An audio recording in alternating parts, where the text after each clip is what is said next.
Tupac Amaru Shakur, o solamente Tupac, es probablemente el mejor y más importante rapero en la historia. En este video vamos a hablar sobre la vida de Tupac, este hombre que se ha convertido en un icono de la música rap, tal como lo es Bob Marley en el reggae o Elvis Presley en el rock and roll. Tupac lo es en el rap. Si les gusta el video, no olviden dejar like y suscribirse.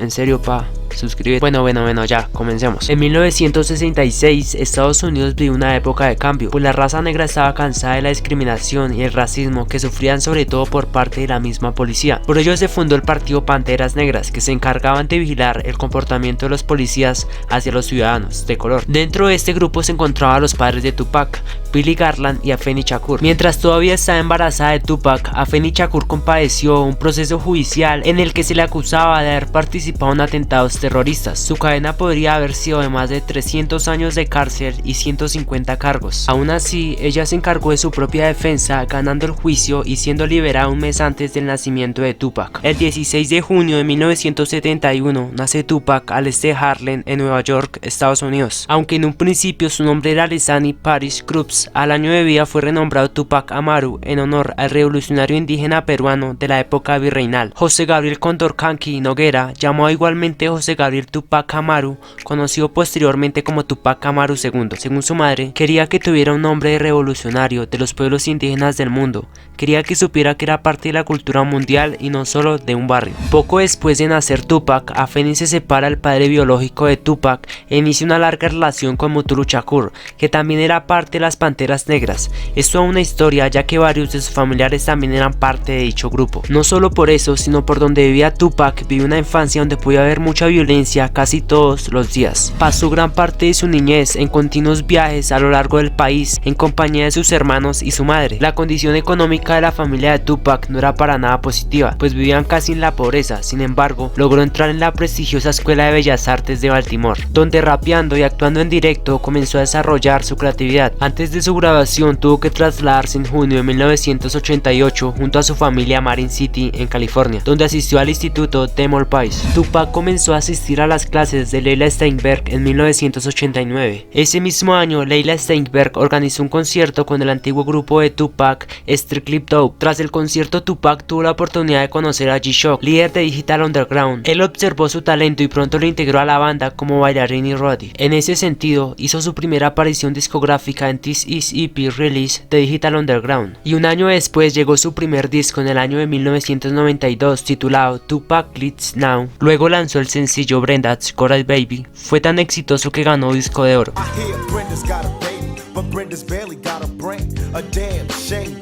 Desde sus inicios como rapero, sus discos provocaron revuelo por sus letras. Incluso recibió ataques del vicepresidente Dan Quayle durante su campaña electoral. Su carrera estaba en aumento, pero por desgracia varios incidentes interrumpieron su camino al éxito. Aunque tuvo una vida dura y creció en algunas zonas marginales de Estados Unidos, no tenía ningún antecedente policial. Pero su historia cambió en 1992 cuando fue arrestado por estar implicado en una pelea que acabó con la muerte accidental de un niño de 6 años, víctima de una bala perdida. Estuvo en la cárcel algunos meses hasta que se comprobó su inocencia y fue puesto en libertad, pero volvió a la cárcel nuevamente al agredir al director de la película Menace to Society cuando estaba en plena filmación. La popularidad de Tupac aumentó considerablemente al participar en un par de películas como lo son Juice y Poetic Justice, esta última dirigida por el famoso director de color John Singleton. Con el segundo álbum de Tupac, Strictly for My Niggas, consiguió colocar un par de temas en el top 15 de las listas musicales de Estados Unidos. Luego en 1993 visitó la cárcel nuevamente al ser acusado de disparar a dos policías que no se encontraban en servicio. Esto pasó al Tupac ver que estaban golpeando a un hombre negro, así que a mi parecer bien merecido lo tenían. El caso quedó congelado por falta de pruebas, pero un mes después realizó una gira y algunos de sus miembros de su gira fueron acusados de abusar sexualmente de una admiradora. Se comprobó que Tupac no tenía nada que ver, pero en 1994 estuvo implicado en un caso de abuso sexual y fue hallado culpable, aunque no lo era. La vaina es que al día siguiente que se hiciera pública la sentencia, fue tiroteado por un par de individuos a las afueras de un estudio en Nueva York.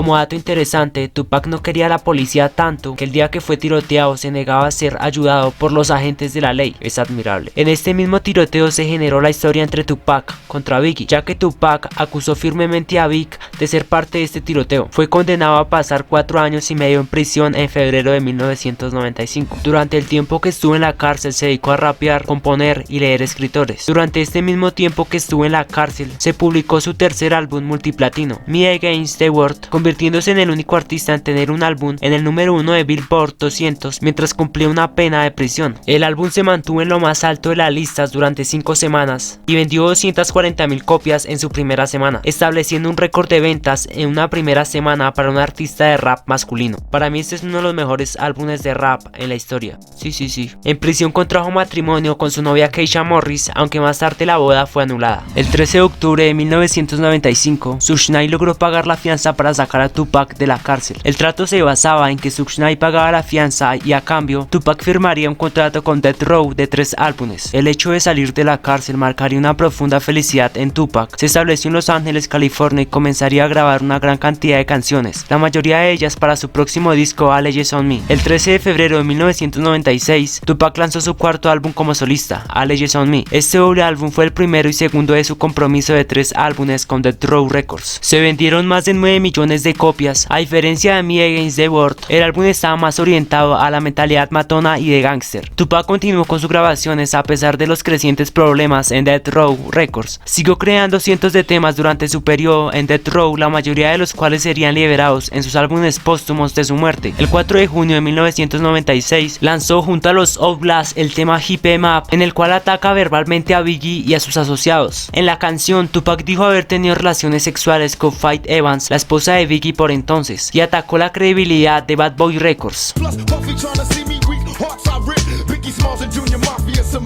Tupac estaba convencido de que algunos de los miembros de Bad Boy estaban relacionados con el tiroteo de 1994, que casi acaba con la vida de Tupac. Tupac se alineó con Suge Knight, que ya estaba enfrentado con Puff Daddy y su sello Bad Boy, añadiendo fuerza al conflicto entre la costa este y la costa oeste. En junio de 1996 comenzó un proyecto llamado One Nation, en el que colaboraban raperos de la costa oeste con raperos de la costa este, para demostrar así que no había una guerra de costas, sino que era una cosa personal entre Bad Boy Records y Death Row. El 4 de julio de 1996, Tupac actuó en directo en el House of Blues con los Outlast, Da Dog Pound y Snoop Dogg. Este sería el último concierto de Tupac.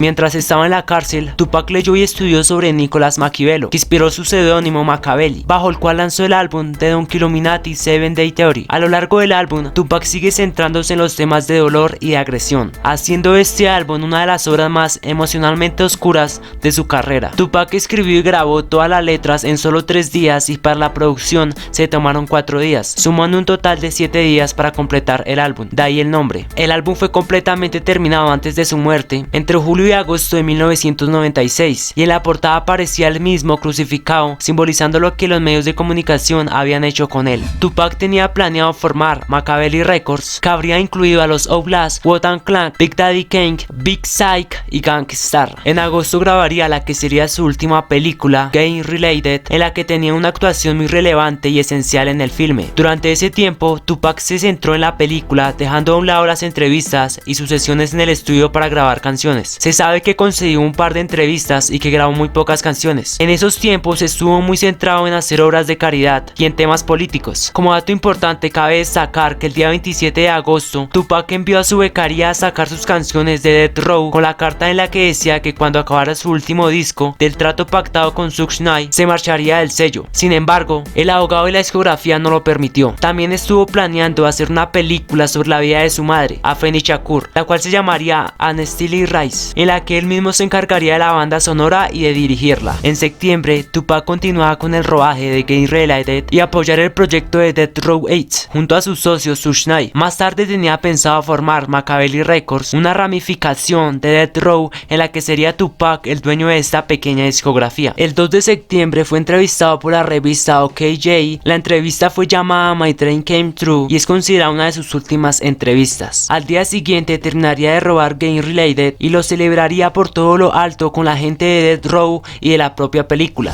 El 4 de septiembre de 1996, Tupac viajó a Nueva York a los MTV Awards de 1996, donde en primer lugar apoyaría el proyecto de Death Row Eats, consiguiendo una entrevista. Tras ello, se encontró en Central Park con Nas, enemigo de Tupac, ya que según Tupac le copiaba en sus canciones. Pese a la presión de Suge, Tupac acabaría haciendo las paces con Nas. Luego presentaría los MTV Awards junto a Snoop Dogg y concedería la que sería su última entrevista.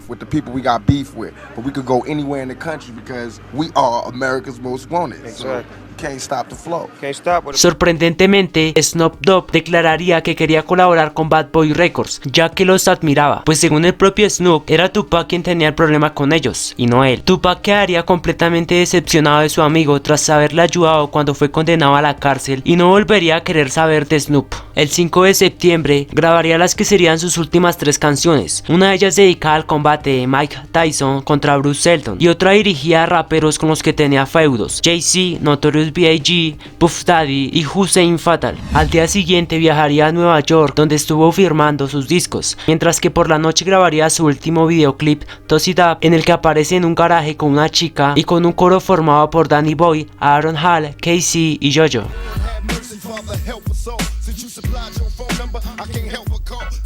El 7 de septiembre, Tupac fue a Las Vegas con Suge Knight para asistir al combate de boxeo entre Mike Tyson y Bruce Seldon en el MGM Grand de Las Vegas. Tyson really could not have answered them in a more emphatic manner than he has done in the ring at the MGM Grand Garden in Las Vegas tonight.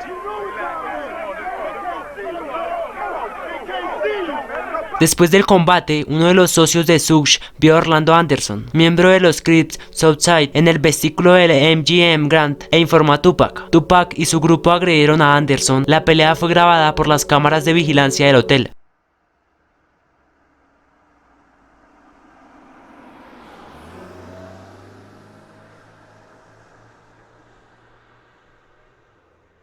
Esta golpiza pasó porque unas semanas antes, Anderson y un grupo de Crips le había robado a un miembro de Death Row una cadena. Tras el incidente, Tupac subió a la habitación donde comentó el suceso a su comitiva. Estaba muy sobresaltado y alegre por lo que había sucedido. Tupac y Suge Knight tuvieron una charla solas por un rato. Luego aparecieron y fueron rumbo al Club 662 de propiedad de Death Row Records. Se desplazaron en el auto de Suge Knight. En el recorrido le tomaron esta foto que sería la última foto de Tupac vivo.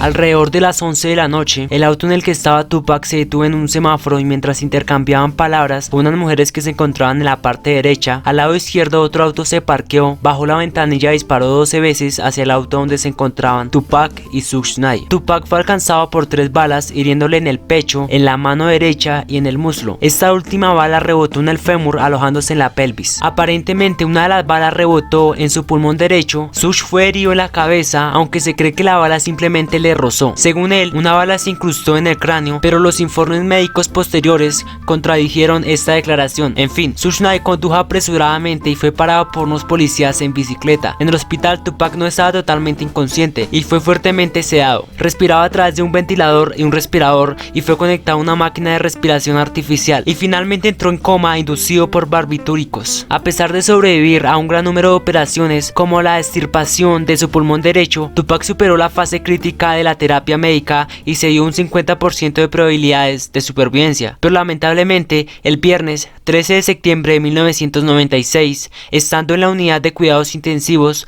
Tupac murió de hemorragia interna, a pesar de los intentos de reanimación de los médicos. Su madre, Afeni Shakur, tomó la decisión de decirle a los médicos que se detuvieran. Fue declarado muerto a las 4:03 de la tarde. La causa oficial de su muerte fue insuficiencia respiratoria y paro cardiorrespiratorio en relación con múltiples heridas de bala.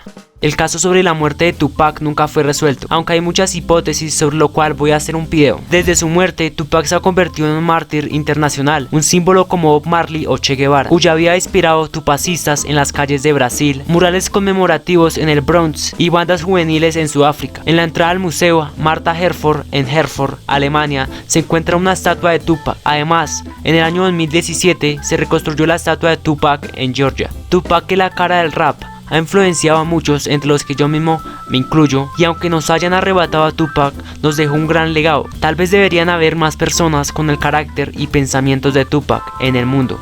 Todos deberíamos ser revolucionarios como Pac. Que descanses en paz, Tupac Shakur.